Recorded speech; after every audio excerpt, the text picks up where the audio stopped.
Hello. The Divine Code reading for November 25th, pages 341 and 342. We are in the chapter Deriving Benefit from the Flesh of a Living Animal, Cases with a Doubt, and Mixtures of Forbidden Meat. Topic number 7. If fat that was severed from a live animal and was then cooked with other foods, and it became indistinguishable from the total dish, then the whole mixture may be eaten. For the forbidden fat is nullified in the general mixture. So the fat, this is considered fat that would like melt into the mixture. And it's not going to be, you can't really pick out where the fat is within it. You can't like take a fork and pull it out. It isn't that, there's different types of fat. There's fat that kind of holds together when it's cooked, and then there's fat that melts away when it's cooked. And this is referring to fat that melts away when it cooks. If, however, the fat's flavor is identifiable, even if the fat constitutes merely a minority of the total mixture and is completely blended with the rest of the dish, then the entire mixture is forbidden. For when the flavor of the forbidden fat is distinguishable, it is deemed as if the fat itself is apparent. See Rambam, The Laws of Forbidden Foods, chapter 15. So a lot of times fat will be added to a mixture, as part of a recipe, and it has a distinct flavor. Part of the most notable would be like pork fat that's added to a mixture has a distinct flavor to it. And so that because it creates a distinct flavor, it's impossible to eat the food without being aware of its presence. It must be noted, however, that the above-mentioned rule applies when only the fat was mixed with a different type of food.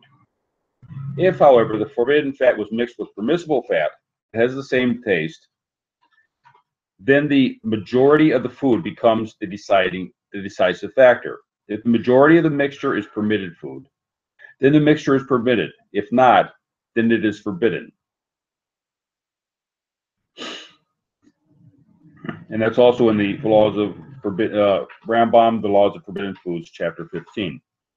So if it's just the forbidden, if it's just a limb from a living animal fat as being added to it, then it's known that flavor comes from the forbidden limb from a living animal. If it's part of a general, they're just taking the renderings and making it, and some of the rendering is some of the mixture of fat comes from the limb of a living animal, and other parts are the not, then it goes into the issue of mixtures and how that becomes handled.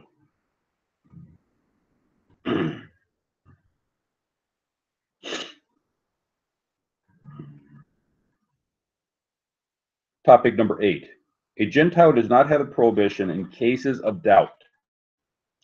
Therefore, a Gentile transgresses only when he definitely recognizes the aspect of the action that is forbidden. This subject is not the case, as is the case of in topic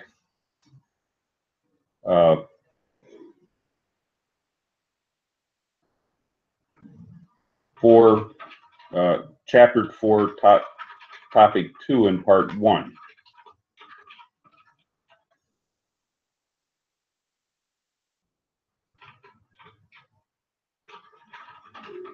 Okay, in that part, it was saying that if the person knows what they're doing, but is not aware that it's a forbidden in the no-hide code, that would not be an excuse.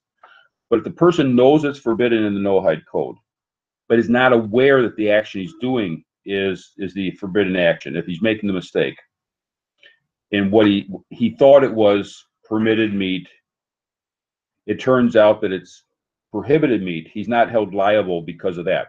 It's only if he knew that it was limb from a living animal, but he thought that that was permitted, then he would be considered liable. Okay, so here we're talking about a person that he thought the meat was okay, and then he discovers later that it was in fact not okay. In that case, he has a reasonable excuse for making the mistake.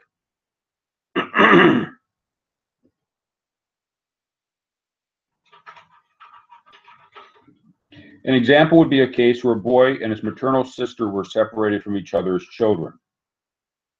Years later, the grown boy meets the woman and marries her, not knowing that she was his sister. If he was unaware of this, he is not held liable. He is not liable to punishment for having marital relations with her. Therefore, after the fact, he is not punished. In the case discussed here is an accidental mixture of Abrahamic meat with permitted meat. Before the action of eating, the person he is faced with the situation of doubt as to whether a piece of meat is forbidden. In this case, on the onset, the person is permitted to eat the doubtful meat. So the person, he has a bowl of stew in front of him, and there's meat in there. If he doesn't know what it is, he doesn't know if it's forbidden or permitted, he's allowed to assume that it's permitted. And even if he discovers that there's the chef added some stuff, but it's only a mixture, and he got his bowl out of that mixture, if it's not, he's not held liable for eating it because there's a doubt involved. There's a reasonable doubt involved.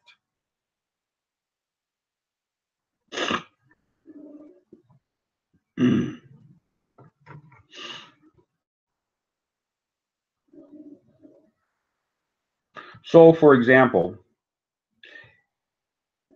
if there is unresolved doubt as to whether or not a piece of meat is Abrahamic, it is permitted for a Gentile to eat it. Sideh,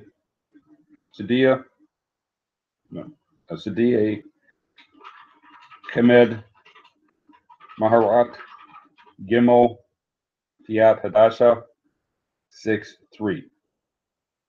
So, getting back to the question of marrying his sister, if he knows he has a sister out there somewhere in the population, and he meets a woman, he can assume, he's allowed the reasonable doubt to believe that the woman is not his sister. Just because the sister is somewhere in the population, that doesn't mean that he has to worry about each woman that he meets. So he meets a woman, he can marry her without, if he has no way of knowing otherwise, he's allowed to function. And if it turned out, they do some kind of testing, or they go through records or something, discover the woman is his sister, he is not held liable for the transgression. He's not held liable for the mistake. The same here with the piece of meat in a stew.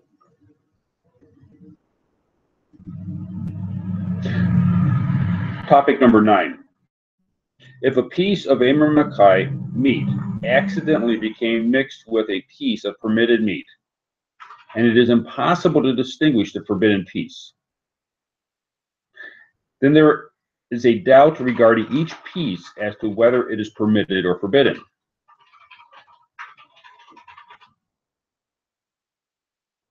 In such a case, the Gentile may eat.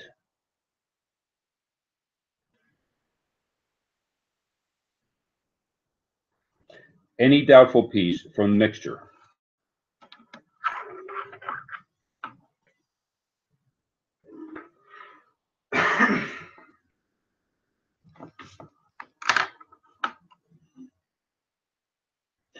If multiple pieces of forbidden meat became mixed with permitted meat, the entire mixture is forbidden, and the majority is if the majority is Abrahamic. If less than half is Abrahamic, one Gentile might eat from it until the number of pieces left is the same number of pieces of forbidden meat that was originally mixed in. Up until that point, there is a doubt regarding whether he has eaten the forbidden meat. But one Gentile may not have the intention to eat more than that amount, for then he would definitely be intending to eat Abrahamic.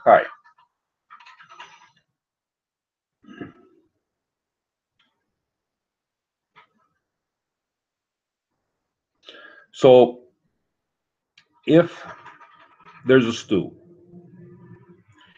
and 51% of the meat is prohibited as limb of a living animal, then the entire stew is forbidden to be eaten. If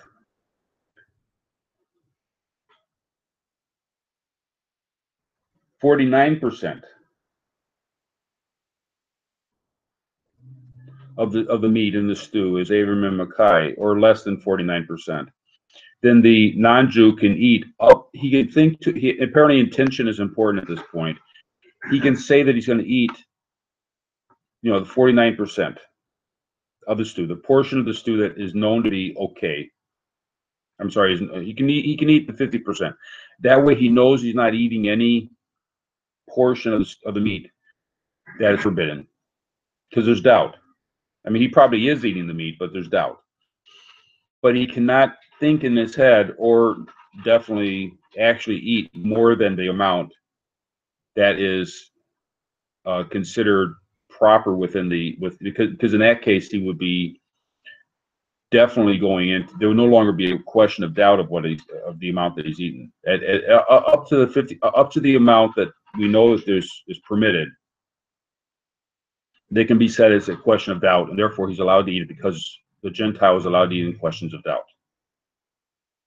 But if he eats beyond that amount, then there's no longer doubt, and then he would be definitely liable for transgressing, because definitely that he ate something that was prohibited.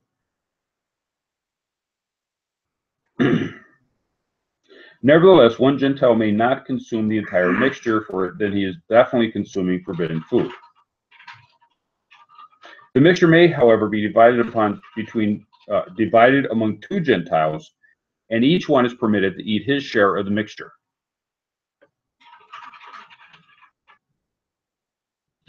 CDA Chemid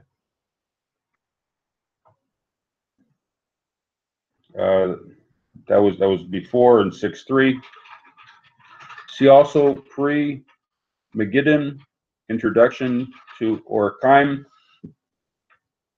Even if a prohibited piece of meat is within the mixture, so long as doubt exists as to which piece is forbidden, the mixture is permitted for Gentiles, but one may not eat all the pieces of meat. So they know 49% of the stew, the meat in the stew, is forbidden as limb from a living animal. The majority of the stew is permitted meat. Therefore, the stew mixture is permitted up until the point that it's known to be permitted. So because there's a doubt, and it's definitely permitted, the person's gonna, odds are the person's gonna eat some forbidden meat. Any logical person would say, okay, the person's gonna probably eat some forbidden meat. However, because of the permission in cases of doubt, the Gentile can eat half of it. Therefore, he can split it with another person, with another Gentile. He can split the stew in half, and each one can eat the full amount. because in both cases, they're only eating up to the percentage that it's assumed to be permitted because of doubt. So they wind up eating all the stew. So definitely this shows that the prohibition of eating the meat is on the eating, it's not on the meat. The prohibited aspect of this is not that the meat has the prohibited aspect is the eating, and therefore because of the doubt, they wind up eating the entire, between the two of them, they wind up eating all the stew. Therefore, definitely the meat has been eaten. But that's not the issue. The issue is the prohibition of eating the meat, in which case both of them have a reasonable, they both don't have a doubt. And therefore, they both can consume their half of the stew. Likewise, it is permitted to throw away one piece and eat the remaining. So when it says one piece and eat the remaining, they're referring to, you got two pieces of meat. It's not like a whole bunch of chopped up. So a person could throw away the half of the stew, or the portion of the stew that corresponds with the amount of prohibited meat within it, and he can eat the rest of it, which would probably be the same as eating the rest of, eating half of it, eating the permitted amount based on doubt, and throwing away the rest. I'm sure either direction works. Thank you.